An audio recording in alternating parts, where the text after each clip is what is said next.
ఇప్పుడు నేను చెప్పబోయే హీరోయిన్ సినీ రంగంలో తనకంటూ ప్రత్యేకమైన గుర్తింపు తెచ్చుకుంది. తక్కువ సమయంలోనే ఎంతో మంది హృదయాలను గెలుచుకుంది. అండ్ కెరీర్ మంచి ఫామ్‌లో ఉన్న టైంలోనే ఒక నటుడిని ప్రేమించి పెళ్లి చేసుకొని సినిమాలకు దూరమైపోయింది. ఇక జెన్నిఫర్ తన కెరీర్‌లో 'దిల్ మిల్ గయే', 'బెహత్', 'కహీన్ తో హోగా' వంటి అనేక సినిమాల్లో, సీరియల్‌లో నటించింది. ఇక తెరపై రాణిగా కొనసాగుతున్న జెన్నిఫర్ జీవితంలో విఫలమైపోయింది. జెన్నిఫర్ వెంగేట్ చిన్న వయసులోనే కరణ్ సింగ్ గ్రోవర్‌ను వివాహం చేసుకుంది. ఇద్దరూ మొదట ఒక టీవీ షోలో కలిశారు.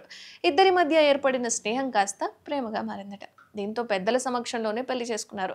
కానీ ఇద్దరూ ఎక్కువ కాలం కలిసి ఉండలేదు.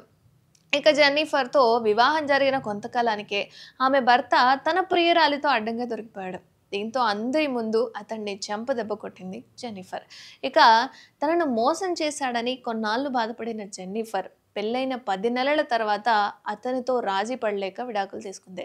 కానీ జెన్నిఫర్ భర్త కరణ్ సింగ్ గ్రోవర్ ఇప్పటి వరకు 3 సార్లు వివాహం చేసుకున్నాడు. విడాకుల తర్వాత ఒంటరిగా ఉంటున్న జెన్నిఫర్ ఇప్పుడు సీరియల్స్ అండ్ రియాలిటీ షోలు చేస్తూ బిజీగా గడిపేస్తున్నారు.